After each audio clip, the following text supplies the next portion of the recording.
Hi everyone. In our previous 7 presentations, we covered many topics with respect to mobile application development. In the first 2 presentations, we covered the introduction with respect to mobile application development. What is the platform we are going to use to develop Android applications? So we are using Android Studio. So it is a bundled software which comes integrated. It is called as IDE, Integrated Development Software. Then in the second presentation itself, I created one sample application which generates a toast message. So once you click on a button, it will generate some hello message, a toast message. So then later on we covered the first topic we covered was calculator. Then nextly we covered visiting card. So after that we covered two more applications. So those two applications were text to speech converter was the third one. So in this particular presentation we are going to cover one more application, that is counter application. So before watching this particular presentation, you should watch all the previous presentation session posted in this particular subject, mobile application development. So here we are trying to create an activity. As I had already explained, your application contains many number of activities. But most of your lab set programs contains creation of only one activities, barring some programs. So in this particular application program, we are trying to create an activity. Inside that activity, it contains two buttons. So it has a start button and a stop button. So when I click on the start button, it should start counting from 1. So it should start counting from 1. Then it should keep on continue counting 1, 2, 3, 4, 5, 6, 7, 8, 9, 10. Like that, it should keep on continue counting from 1. So when I press the stop button, the counting should stop. So it should stop at that particular point of time. So this is an activity we need to create in Android Studio. So before creating any activity or before developing any application, we have two aspects to follow in Android Studio. The first one is the design aspect and the second one is the source code, which is the Java part.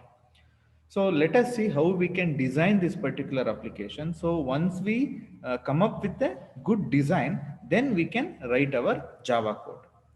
So for designing our XML layout, so I'll be having I will name the application as counter activity, because always you should name the application according to the functionality that application is providing. So here the application is providing counting from 1 to it keeps on continuing until you press stop button. So the application name I am giving is counter activity. I will change the layout. Default, it will be constraint layout. I will change it to relative layout. I explained why we are changing the layout and how easy it becomes if we change our layout to relative layout in our previous presentations. Then I'm including one text view component. That text view will have a name called as counter application. So it is an heading. So it will have counter application. Then I'm having one more text view. That name will be called as counter value. So this is the place where the counter keeps on getting incremented from 1. So that name we are giving as counter value. Initially, it will be counter value. So once you press on start button, it starts counting from 1 and it will be updated in this particular place.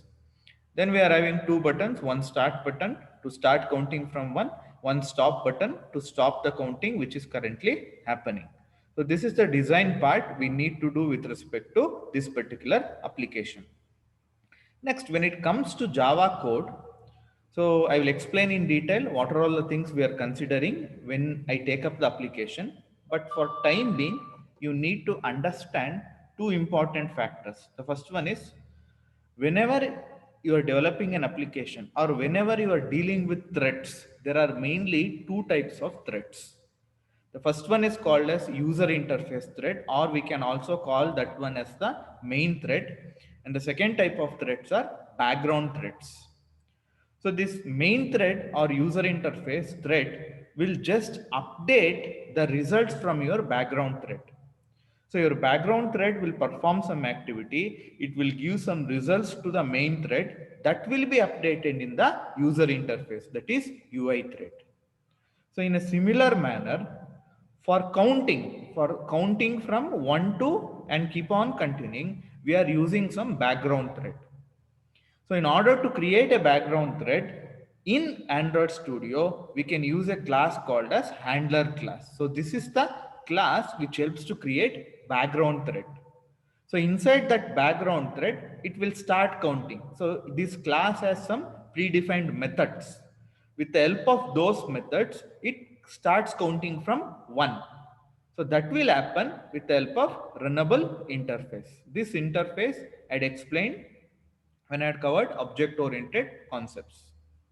So there are two types of thread, UI thread and background thread. Whatever the activity or whatever the results you are getting from background thread will be updated in your UI thread. So for this application, we are using an handler class which will create a background thread that performs counting from 1 to and it keeps on counting. That handler class will make use of a runnable interface to perform this application. So let us try to create our application as we follow the steps mentioned here. So the first thing we need to do is we need to name our application. Let us go to Android Studio. So this is our previous application we developed, that is text to speech. Then go to File, New, Project. You should always select empty activity because we will always be starting from scratch. We don't need any predefined code or predefined design that is existing. We will be starting from scratch. Next, let us name my application as counter application. Counter, COUNTER, counter application. This is the name of my application, counter application. Then don't make any changes here, just click on finish. So it will take some amount of time for the initialization to happen. All the dependencies needs to be resolved. So once all those dependencies gets resolved, we will be ready with the blank state of an application. As you can see, some Gradle sync will happen. The dependencies has to be resolved. Once those dependencies are resolved, I explained about dependencies in my previous presentations. So once all those dependencies are resolved, we can start developing our application. First, we will do the design part. So once we are done with designing this particular application, then we can write our Java code. So it is very, very simple application to develop, very much easy to understand, provided you understand this concept, that is what is UI thread and what is background thread. So the implementation of background thread will take place with the help of handler class by using runnable interface. So let us see whether the initialization is successful. So now we can close our previous application text to speech. So Gradle sync is still getting processed. So once it gets completed, we can start with our development of a application. So as you can see, Gradle sync got finished. So it finished in 1 minute, 1 second, 957 milliseconds. So the first thing we are going to do is to design our application. So let us follow the steps I just mentioned here. So we created an application by name counter activity. Now we need to change the layout from constraint default layout to relative layout. So let us go to the XML file where all the design will take place. So here I will go to the code. Here we are having three options. That is only the design part, code, split and design. Split means it will show both code and design. Now I will go to code. Then I will select this much. Then I will just type capital R. So and it will show the relative layout option. I will click on enter. Now we have changed the layout from constraint layout to relative layout. I will again go to the design part. So there is an existing component hello world. So I will delete this particular text view component. So the next step we need to follow is we need to add one text view component. The name of the text view component should be counter application. Then we are adding one more text view component. The name of the text view component is counter value. So that means we are adding two text view component, one with the name counter application, another with the name counter value. So let us add both those text view components. We'll go back to Android Studio.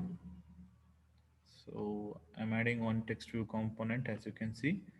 Then, since this is a relative layout, every component you are going to add to the layout that needs to have the relative position with respect to vertical as well as horizontal. Let us place it here. So let us rename this particular text. So it has been selected. Now I will go here, then I will select text. The current name is text view. Let us rename it as counter application. So it has been renamed as counter application. Let us increase the size. Just a second.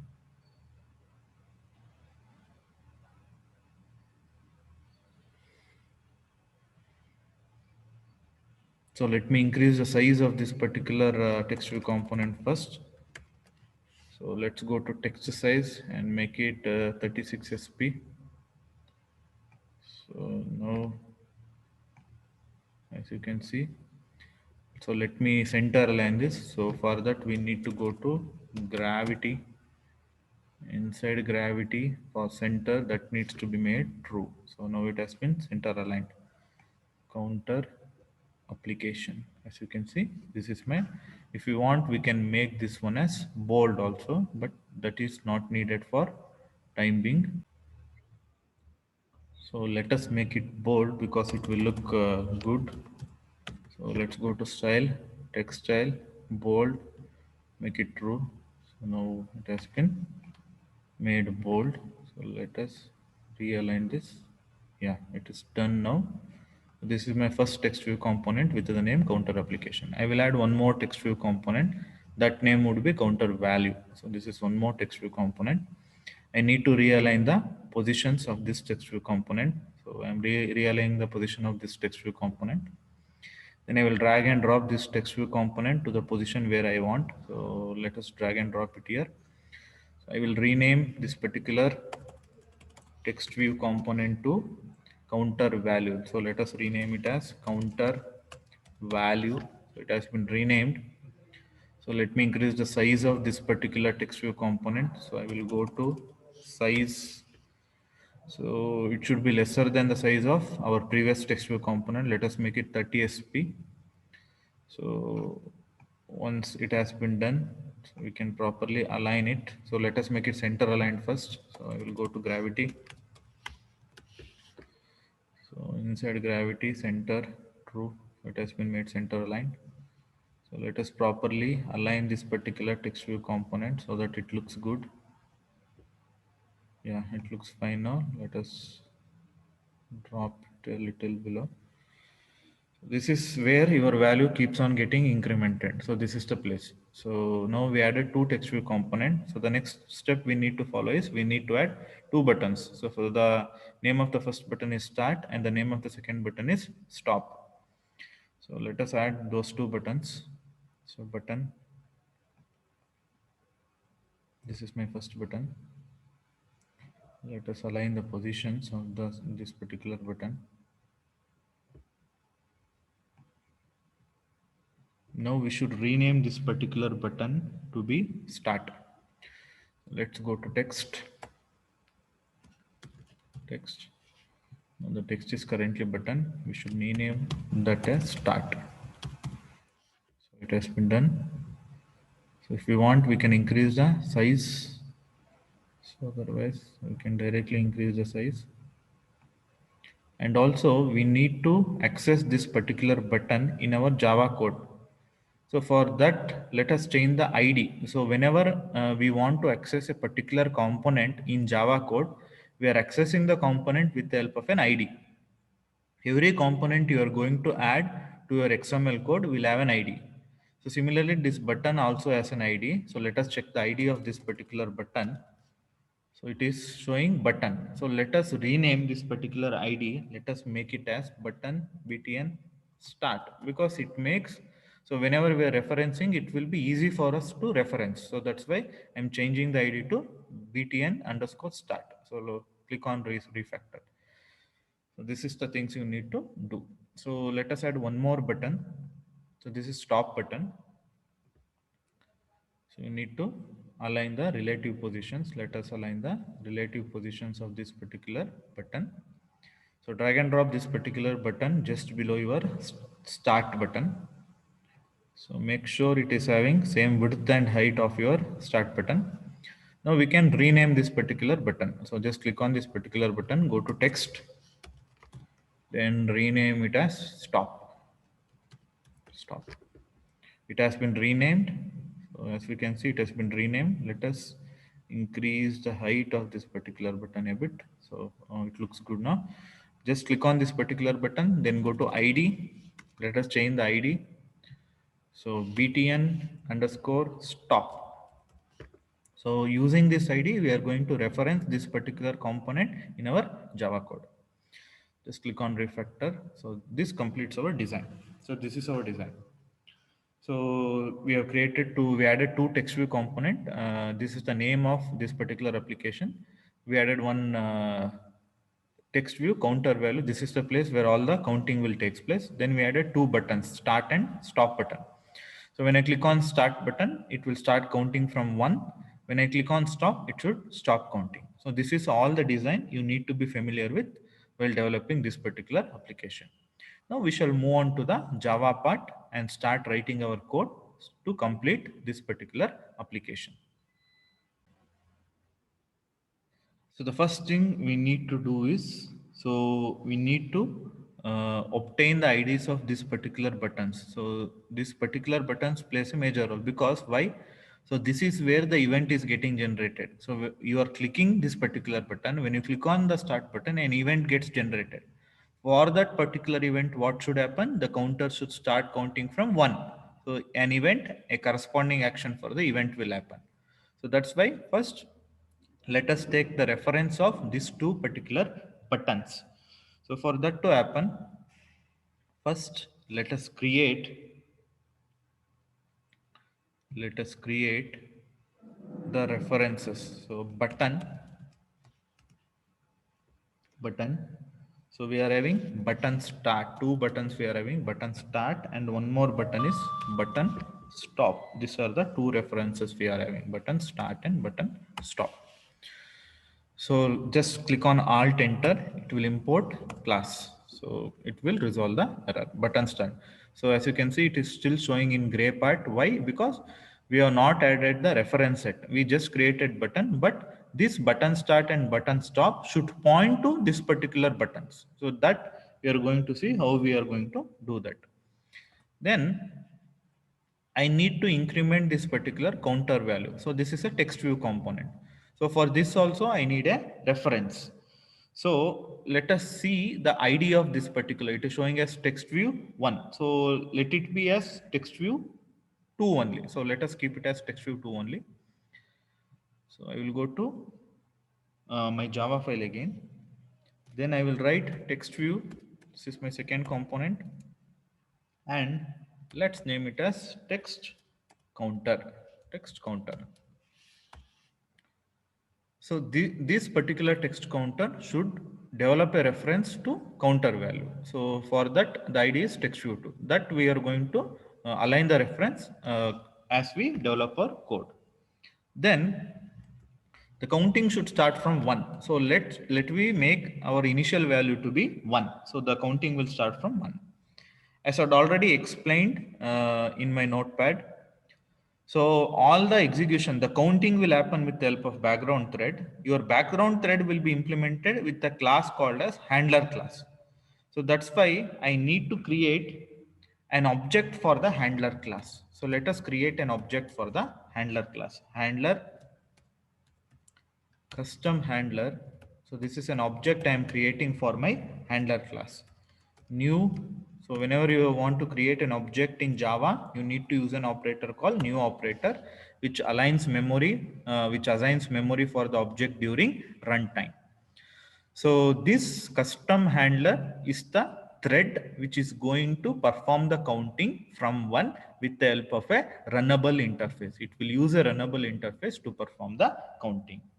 So these are all the declarations we need to make. So once the declaration has been done, so we will go to our onCreate method where all the initialization, all the initialization will takes place. So first, let us uh, develop the references between these two buttons and the design buttons. So for that to happen, so the reference we are using is btn start equals find view by id r dot id dot.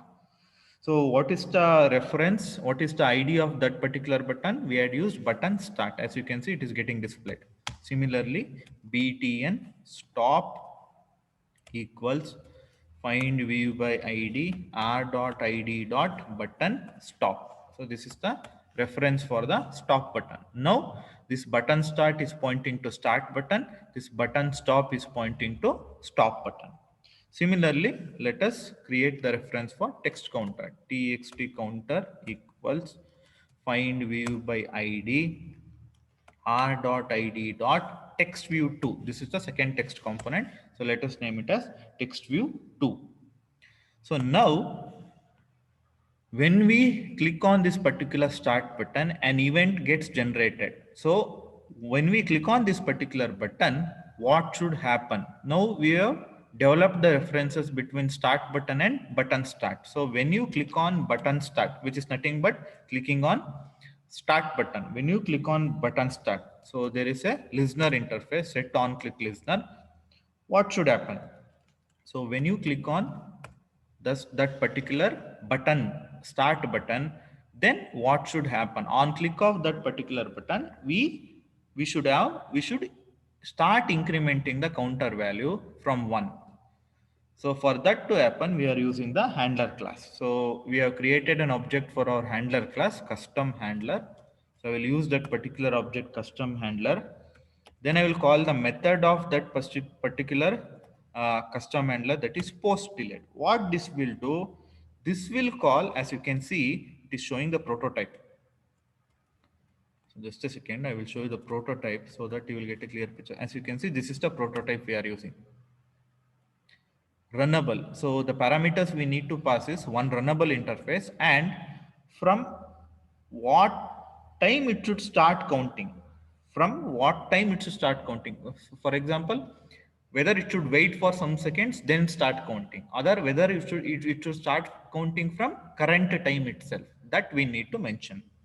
So now we are passing one runnable interface. Let us name the runnable interface as update. Update. You can give any name. Update timer thread. So this is the runnable interface. So it is showing in red because we have not created the runnable interface yet. Then 0. So this is the starting time. There should not be any delay. So as soon as you click on this particular start button, it should start counting from 1. There should not be any delay. So that means when you click on the start button, it should start counting immediately. So that's why the delay is 0. So we are passing one runnable interface. We will create the instance. We will create the object of this runnable interface. So once we proceed. So this is for the start button. So similarly for our stop button, button stop dot set on click listener, new view dot on click listener. So what should be done when you click on the stop button? So whatever the calls you have made to this particular runnable interface, that needs to be taken back. So when you take back all those calls, your thread will stop execution. That means the handler thread will stop execution. So that's why custom handler dot remove callbacks. As you can see, all the callbacks you have made to the runnable interface, update timer, update timer thread. So whatever the calls you have made to the runnable interface, that will be taken back by the custom handler. Once you take back all the calls made to the runnable interface, then the thread, that means the custom handler, which is a object of handler class, that will stop execution. Your background thread stops execution at that point. So let us now, if we complete the creation of, if we create the object of update timer thread, that will complete our program. So let us try to create. the instance of update timer thread. So runnable. So we know update timer thread is a runnable interface. That's why the interface name should be runnable. Update timer thread equals new runnable. So this will create an thread. So this will create. So this is one of the way. We already know there are two ways to create threads. One is extending thread class. Other one is implementing runnable interface. So now we created a thread. So we created a thread with the help of runnable interface. So this custom handler made use of runnable interface to create a thread. So that thread, that background thread will perform the counting. So once you press the stop button, this thread execution will stop by removing all the callbacks. So inside run method, what we need to do inside run method, so as you can see inside run method, the text counter needs to be incremented. We should increment the text counter. So initially we will make all the, whenever using set text method, we should pass the string. That's why I'm concatenating with the empty string plus I. So what is my initial I value? It is 1. So for the first time when this gets called, so it will be, the text counter will be showing as 1. Then I am calling my custom handler method. Then I am calling the post delayed, but this time what is this? You are passing the object. You are passing the object. That means you are passing update timer thread itself. So inside this particular runnable interface only you are passing this. So this is nothing but update timer thread. So this comma 1000. So what is this 1000 indicate here? 1 second. So after showing 1, it will wait for 1 second, then it will show 2, then it will start the increment. Because if it continuously increments, we cannot make a note of the increment. So it will be very fast. So we cannot judge whether it is incrementing or not. So that's why we are giving a delay of 1 second. So it will show as 1, then it will be delayed by 1 second, then it will show as 2. In that way, it keeps on incrementing. So we should keep incrementing our I value. So initially it will be 1, then it will be 2.